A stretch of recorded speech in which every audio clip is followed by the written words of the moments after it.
and welcome to Financial Goddess. Today we have reached the final episode in cash flow coaching, which is called Tracking Your Performance. So let's start with looking at the benefits, why it's important for you to track your performance. Well, the first benefit is that it will allow you to operate profitably and continue to generate positive cash flow.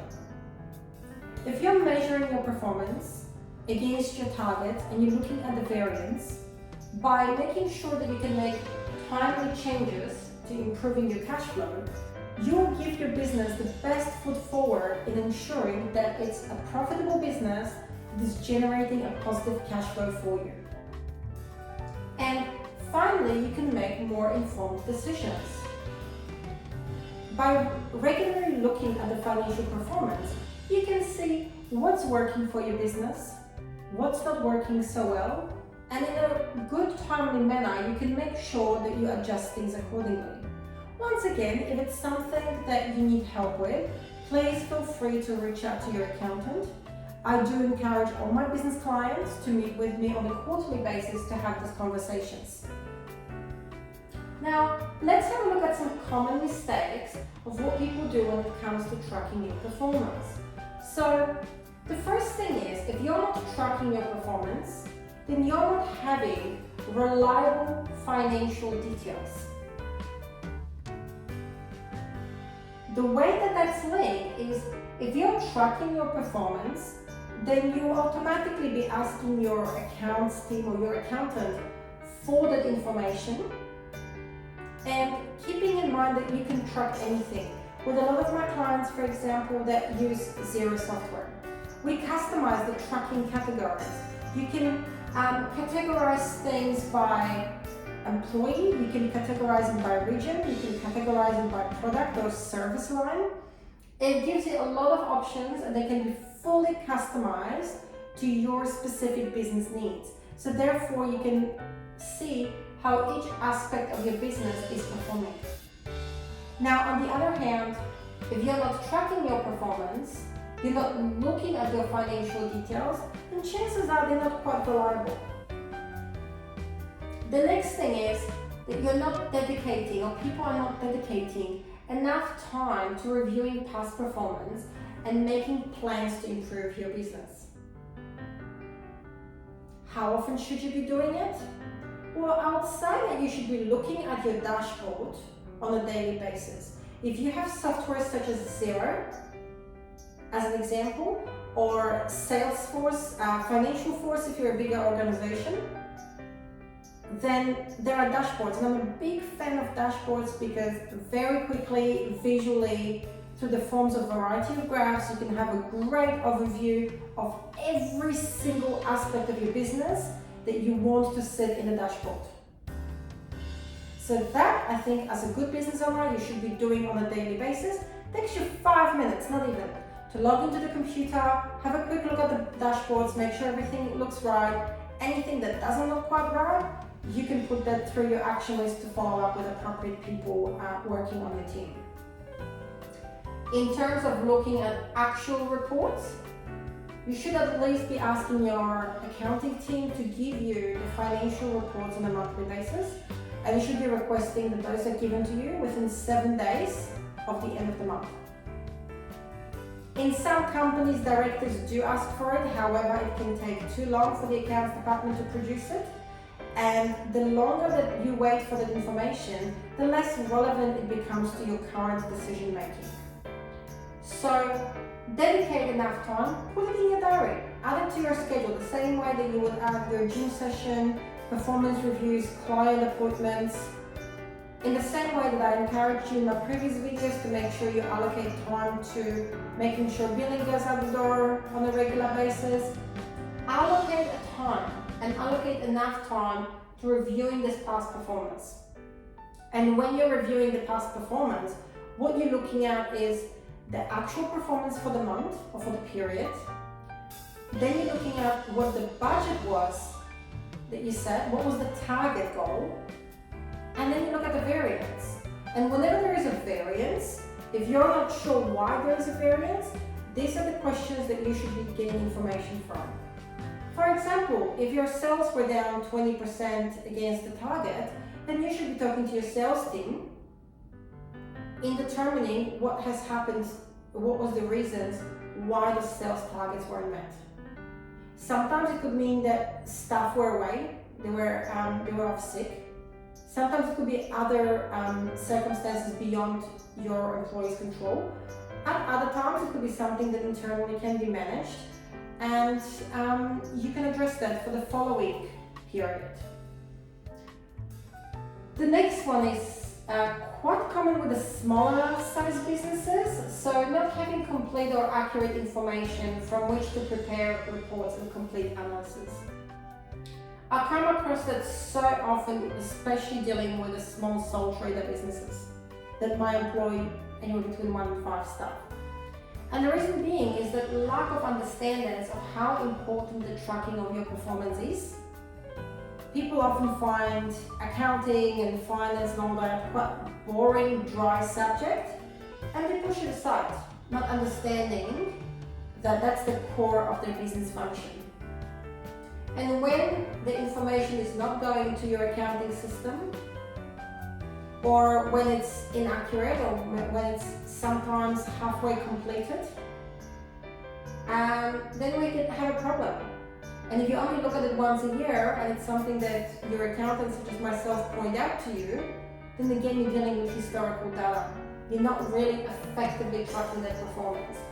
And of course the biggest mistake, the biggest end result of that is that you cannot reach your financial and business goals unless you start tracking your business performance and making changes in a timely manner. So when tracking your business performance, there's a few things that you should be looking out for.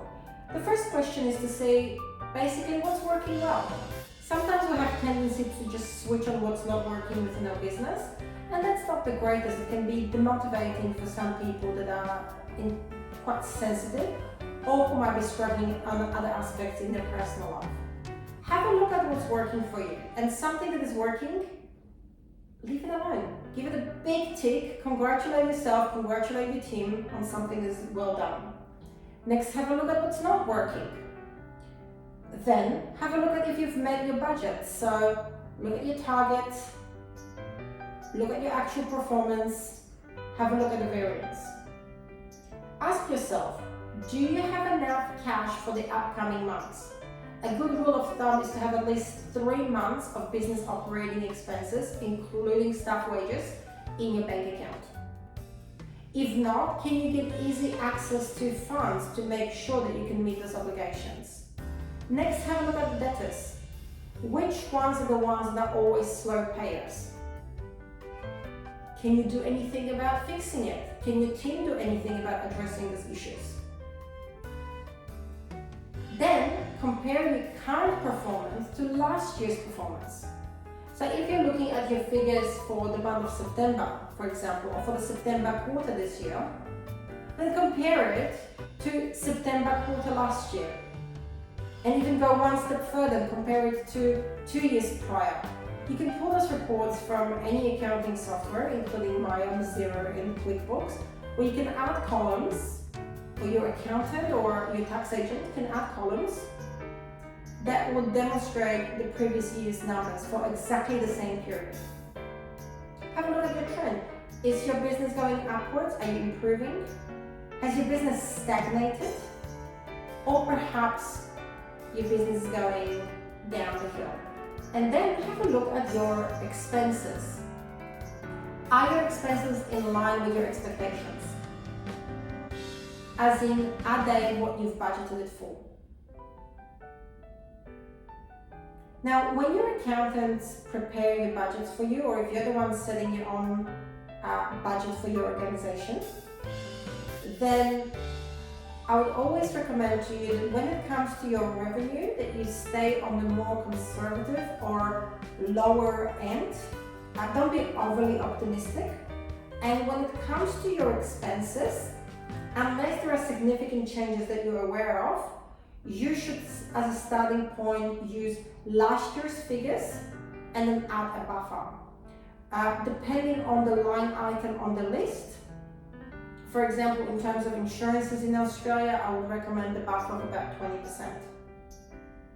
So, depending on the line item, have a look at your expenses and see if they're in line with that budget. If you're not sure of how to track the business performance, I would encourage you to have that heart-to-heart conversation with your accountant. They're in the best position to be able to assist you in helping you to manage your business. Furthermore, the advantage that you have is by having the time allocated to speak to your accountant. We have information to 8 years benchmarking. We can tell you how a business in your industry with similar size to yours is performing on different key items. So you can get a fair idea of whether your business is underperforming or performing on par in your industry. These are important factors.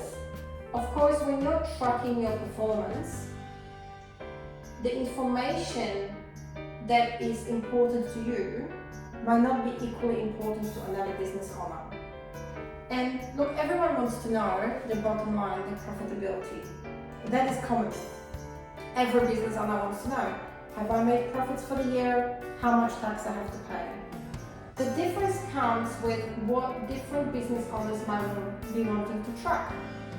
As such, as an accountant, I always have a conversation with my clients, and if their bookkeeper is already not assisting them or their internal accountant is not already assisting them with that process, I customize those reports for them. So know that you can customize the reports. Your financial reports should only be 1 to 2 pages max. It should be a summary. I have seen a lot of mistakes from lines and lines and lines and pages that were reading like a novel of completely irrelevant data to financial reports that weren't quite accurate because there wasn't enough expense categories that would draw the director's attention to areas of problem. For example, let's look at motor vehicle expenses.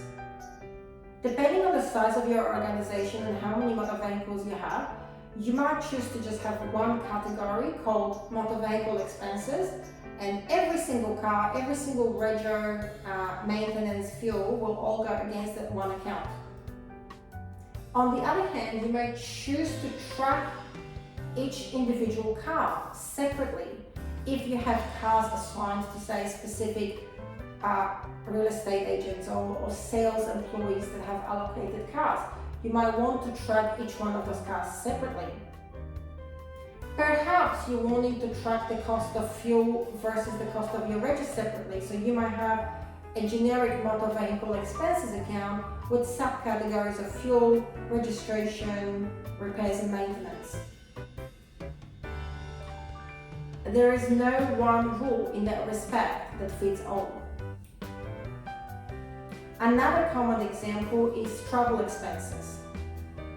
Some businesses keep it very simple, as in national travel, international travel, that's it. And all accommodations, airfares, taxis, Ubers will go into one of those two accounts. Others prefer to have a breakdown, so they might have travel accommodation, travel airfares, travel taxis, travel meals. And some other companies, if they have a very few employees or directors that are doing the travel, might want to track it based on the individual employee. So they might have, Travel National Director 1, Travel National Director 2. And it all boils down to your understanding what is it that you yourself what data you need to pull out of your business to make the right decisions.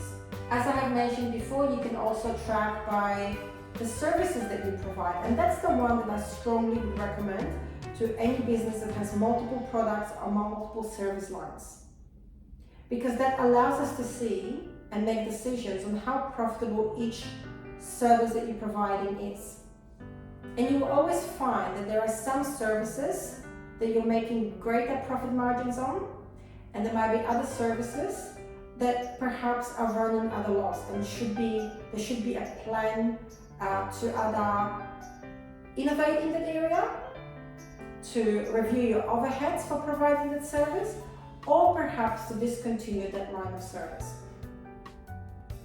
And as an agile and adaptable business, you, as the driver behind the seat, should always be looking at that information and you should always be reviewing it. Tracking your performance should not be limited to once a year exercise after the end of financial year. That data is highly irrelevant.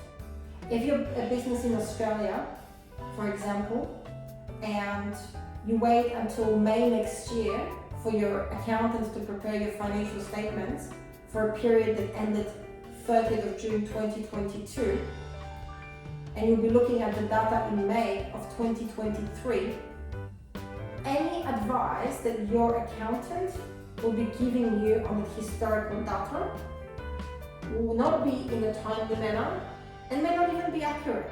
In our current business environment, things change rather rapidly. You need to be staying on top of these things at least on a monthly basis. We are all busy.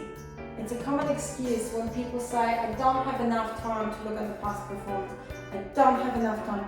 Look, we're all busy. Nobody has enough time. You need to prioritize in your diary what is important. If you have a vision for yourself, as I'm sure you do when you entered the business, if you have financial goals that you want to tick off, if you have business goals that you want to tick off, if you're not measuring your performance, you don't know how you're tracking. You don't know where you're going. It's like driving a car drunk, or like driving a car completely blinded with no GPS. Preparing budgets and cash flows and planning for your business, it's like turning on the GPS. And tracking your performance, it's like paying the directions to the GPS, but also checking with the road. So if you were driving a car, for example, and your GPS told you to turn left, and you're blinded and you don't see that there is a detour or road closure, you're going to crash. And it's the same with tracking your performance. On the other hand, if you've got a GPS on, your eyes are open and you're paying attention and scanning your surroundings the way that you're scanning the performance of your business, then you'll see that road closure, you'll see a sign to detour, and you'll act appropriately. Thank you for watching. I hope you've enjoyed the cash flow coaching mini-series. If you have any questions or comments, please feel free to put it below. Otherwise, you can easily reach out to us through our website. I hope you have a great afternoon and that you found the information valuable and will help your business to successfully move forward. If you enjoyed this video, don't forget to subscribe.